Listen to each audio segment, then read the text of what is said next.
Hello friends, welcome to SSC coaching centre. नमस्कार दोस्तों, आप सभी का हमारे यूट्यूब चैनल ट्रिक सबसे तेज में स्वागत है। आज हम आपके लिए नंबर एनालॉजी के वो क्वेश्चन लेकर के आए हैं जो बार बार परीक्षाओं में पूछे जाते हैं। तो पूरा वीडियो देखिएगा और इनको करने के क्या तरीके रहते हैं वो भी आप आसानी से सीख जाओगे। तो चलिए स्टार्ट करते हैं। पहला सवाल है 56, 72, 90 क्वेश्चन मार्क। नंबर एनालॉजी में 90% तरीका यही रहता है कि आप पहली संख्या से दूसरी संख्या को बनाओगे। ठीक है, अगर पहली संख्या से दूसरी संख्या जब नहीं बनती है, आप क्या करते हो? पहली संख्या से दूसरी बनाते हो। अगर पहली संख्या से दूसरी जब नहीं बनेगी तो आप पहली संख्या से फिर तीसरी संख्या बनाओगे। इस बात को याद रखना। ठीक है, जब पहली संख्या का रिलेशन दूसरी से नहीं बनेगा तो फिर पहली का रिलेशन तीसरी से आप बनाएंगे, और पहली का जब तीसरी से बन जाएगा तो फिर दूसरी संख्या का बनेगा चौथी संख्या से। ये नंबर एनालॉजी के नियम है, याद रखना। और जब ऐसा हो जाए कि पहली का रिलेशन दूसरी से भी ना बने, पहली का रिलेशन तीसरी से भी ना बने और पहली का रिलेशन चौथी से भी ना बने, तो फिर उसमें क्या करना रहता है? अलग अलग संख्याओं में रिलेशन देखना होता है, जैसा कि इस प्रश्न में हो रहा है। आपके पास ये जो 56 है ना, इसके आपको फैक्टर करने हैं। तो फैक्टर क्या हो जाएंगे? 7 8 56। ये 72 है, इसके भी फैक्टर करो, 8 नेम 72। ये 90 है, इसके भी फैक्टर करो, 9 मल्टीप्लाई 10। अब देखो, फैक्टर तो और भी हो सकते हैं, हमने यही फैक्टर क्यों लिए? यही फैक्टर क्यों लिए हैं? इनके बीच का अंतर 1 है, यह सह अभाज्य गुणनखंड है। 8 और 9 के बीच का अंतर भी 1 है और 9 और 10 के बीच का अंतर भी 1 है। तो यहां पे हम जो फैक्टर लेंगे वो भी ऐसा ही लेंगे, उनके बीच का अंतर 1 आ जाए। दूसरी बात, यहां देखो 7 का मल्टीप्लाई 8 से हुआ, यहां जो लास्ट है ना वो यहां फर्स्ट संख्या है, यहां जो लास्ट है वो यहां फर्स्ट है, यहां जो लास्ट है वो यहां फर्स्ट हो जाएगी। और सभी संख्या लगातार है, जैसे 7 का 8 से, 8 का 9 से, 9 का 10 से, तो 10 का 11 से हो जाएगा। 10 का कर दोगे 11 से, अंतर भी हो जाएगा और मल्टीप्लाई कितना हो जाएगा? 110। तो आपका डी ऑप्शन बिल्कुल करेक्ट आंसर हो जाएगा। अच्छे से समझ में आ गया? चलिए अब देखते हैं अगला प्रश्न। अगला प्रश्न है 30, 16, 24 क्वेश्चन मार्क। अब आपको क्या करना है? वही तरीका, पहली संख्या से दूसरी संख्या बनानी है। 30 से 16 बना पाओगे क्या? आसान है बनाना। अगर आप इस 30 में, पहली संख्या 30 में 2 से अगर डिवाइड करते हो तो आपको अच्छे से पता है 15 बार में डिवाइड हो जाएगा। और 16 बनाने के लिए इसमें एक आप अपनी मर्जी से जोड़ दोगे तो 16 बन जाएगा। सेम लॉजिक इस्तेमाल होगा यहां। देखिए 24 है ना, यहां 30 था, 2 से डिवाइड किया, यहां 24 है, इसको भी 2 से डिवाइड कर देंगे तो 12 बार में जाएगा। यहां 15 बार में गया था, हमने अपनी मर्जी से एक जोड़ा था। यहां 12 बार में गया है तो यहां भी अपनी मर्जी से एक जोड़ना पड़ेगा। 12 में जोड़ोगे एक, हो जाएगा 13। यही हो जाएगा प्रश्न का सही जवाब 13, जो कि बी ऑप्शन में दिया गया है। अब देखेंगे अगला सवाल। अगला प्रश्न है 8 है, 9 है, 25 है, क्वेश्चन मार्क है। देखिए ऐसे प्रश्न में आप गलती ना करें, थोड़ा सा टाइम ले लें चाहे समझने के लिए, लेकिन गलती करने की कोई गुंजाइश नहीं होती एग्जाम में। ये 2 की पावर 3 है, ये 3 की पावर 2 है, ये 5 की पावर 2 है। यानी कि ये तो दोनों आपके स्क्वायर में है लेकिन ये क्यूब में है, तो रिलेशन बनेगा नहीं, क्योंकि पहली संख्या क्यूब में है, दूसरी स्क्वायर में है। तो यहां पे भी पहली क्यूब में होनी चाहिए थी जब दूसरी स्क्वायर में होती, तभी तो बनता लॉजिक। लेकिन देखिए क्या हो रहा है, अगर मैं यहां पे देखूं, ये क्या है? मेरा 2 की पावर 3 है। 8 क्या होता है? 2 की पावर 3 होता है। और 9 क्या होता है? 3 की पावर 2 होता है। करेक्ट? सबको क्लियर है ना? अब लॉजिक क्या है देखिएगा, लॉजिक ध्यान से देखना कि यहां पे जो बेस था ना 2, उसको यहां पावर बना दिया, और यहां जो पावर थी 3 उसको यहां बेस बना दिया। क्लियर हुआ? वही चीज यहां देखना, ये क्या है? 25, 5 की पावर 2 है, 5 की पावर 2 है। यहां जो बेस था उसको हमने पावर बनाया था, तो यहां जो बेस है मैं उसको पावर बना दूंगा।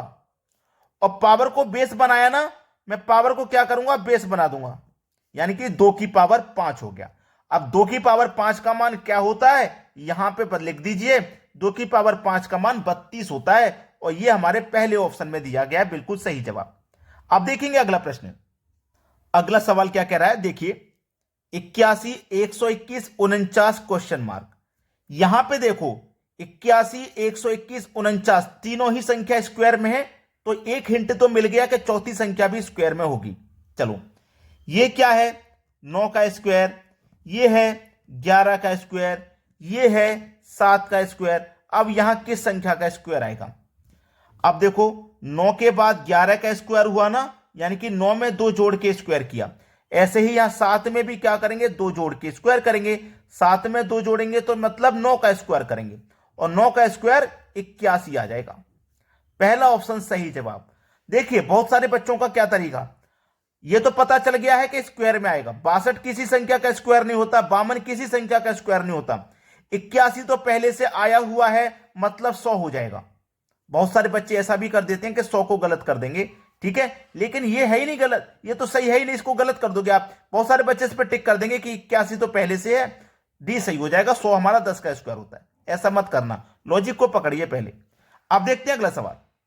अगला सवाल है 24, 36, 52 क्वेश्चन मार्क।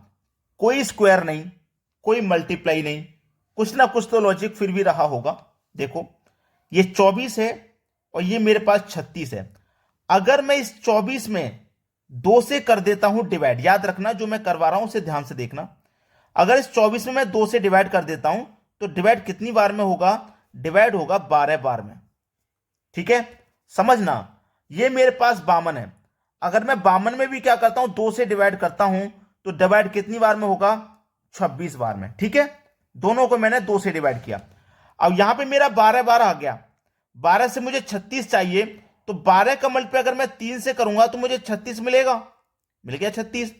जो डिवाइड होने के बाद मेरी संख्या आई है 12, उसका मल्टीप्लाई 3 से किया तब 36 मिला, तो मैं यहां भी मल्टीप्लाई 3 से करूंगा, और 26 का मल्टीप्लाई 3 से करूंगा तो कितना होता है भाई, 78 होता है, 78। डी ऑप्शन बिल्कुल सही जवाब हो गया। चलिए अब देखते हैं अगला प्रश्न। अगला सवाल है 42, 20, 64 क्वेश्चन मार्क।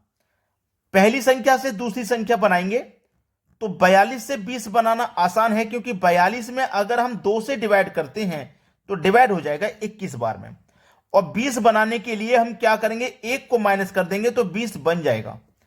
सेम लॉजिक यहां लगाएंगे, 64 है ना, इसमें भी 2 से डिवाइड करेंगे, डिवाइड करने पे 32 बार में ये डिवाइड हो जाएगा।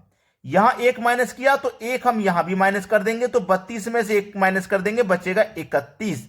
यही हो जाएगा सही जवाब, आंसर पहला ऑप्शन बिल्कुल सही। चलिए अब देखते हैं अगला प्रश्न। अगला सवाल है 170, 13, 257 क्वेश्चन मार्क। थोड़ा अटपटा सवाल जरूर लग रहा होगा, लेकिन है आसान। क्यों आसान है, क्योंकि अगर आप इस 13 का स्क्वायर करते हो, 13 का स्क्वायर अगर आप करते हो तो कितना होता है, 169, और ये क्या है 170, यानी कि 169 से एक ज्यादा है। यानी कि आपको यहां क्या दिया गया, 13 का स्क्वायर प्लस 1, 13 का स्क्वायर प्लस 1, यानी कि 169 तो 13 का स्क्वायर होता है, उसमें एक जोड़ दिया है, तो 169 में एक जोड़ देंगे 170 हो जाएगा। ये वाली संख्या इसका स्क्वायर प्लस 1 है, तो ये वाली जो भी संख्या है ना, ये भी स्क्वायर प्लस 1 में है, तो प्लस 1 में है तो यहां पे 256 होगा, फिर उसमें प्लस 1 होगा, तभी तो 257 होगा। तो ये जो 256 है ये किस संख्या का स्क्वायर है वो देख लीजिए आप। यहां पे वही संख्या आएगी जिसका स्क्वायर 256 होगा। 20 का स्क्वायर 256 नहीं होता, 16 का होता है भाई, इतना हमको मालूम है, 16 का होता है। तो 16 का स्क्वायर 256 होता है, उसमें एक जोड़ देंगे 257, यानी कि बी ऑप्शन करेक्ट आंसर हमको मिल गया। अब देखते हैं अगला सवाल। अगला सवाल है 6, 108, 11 क्वेश्चन मार्क। 6 से बनाइए भाई 108, बना पाओगे क्या या नहीं बना पाओगे? अगर मैं मल्टीप्लाई की बात करूं तो 6 का मल्टीप्लाई मैं कितने से करूं कि भाई 108 आ जाए? 6 का मल्टीप्लाई 18 से करूंगा, 108 मिलेगा। क्या 11 का मल्टीप्लाई मैं 18 से कर दूं? देखो अगर मैं करता हूं 11 का मल्टीप्लाई 18 से, कितना मिलेगा, 11 अट्ठे 88, यानी कि इकाई अंक में 8 मिलेगा, और 8 मेरा किसी भी इकाई अंक में नहीं है, तो यह तरीका तो नहीं लग सकता। फिर भी देखिए क्या तरीका है, ये जो मेरे पास 6 है, इसका मल्टीप्लाई मैं 3 से अगर करता हूं तो मुझे 18 मिलेगा। मिलेगा कि नहीं मिलेगा? 6 का मल्टीप्लाई 3 से किया, 18 मिल गया। अब इस 18 का मल्टीप्लाई मैं 6 से करूंगा, 18 का मल्टीप्लाई 6 से करूंगा, यानी कि 18 मल्टीप्लाई 6 कितना हो गया भाई, 18 मल्टीप्लाई 6 108 होता है। सेम लॉजिक लगाना यहां पे, यानी कि जो पहली संख्या थी आपके पास 6, इसका मल्टीप्लाई 3 से किया तो यहां पहली संख्या मेरे पास 11 है, जब यहां 3 से मल्टीप्लाई किया तो यहां भी 3 से कर दो, 33 हो जाएगा।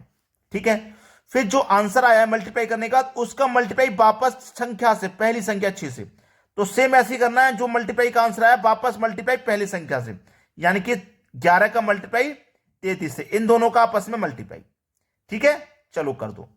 11 त्रिक का 33 का 3 कैरी का 3, 11 त्रिक का 33 और 3 जोड़ देंगे तो 36, यानी कि ये हो गया 363। बिल्कुल सही जवाब 363, पहला ऑप्शन बिल्कुल सही। अब देखते हैं अगला प्रश्न। अगला सवाल है 10, 8 का रिलेशन 27 से है तो 9 का रिलेशन फिर किस संख्या से रहेगा। देखिए बहुत बढ़िया सवाल मैं आपको दे रहा हूं, जिस चीज को आप सीख रहे हो उसी में से आपको होमवर्क मिल जाए प्रैक्टिस के लिए तो कितना बढ़िया रहेगा। तो इस प्रश्न का आंसर फटाफट से कमेंट कर दीजिए क्या होने वाला है इन 4 ऑप्शन में से। ठीक है दोस्तों, वीडियो देखने के लिए आपका बहुत बहुत धन्यवाद।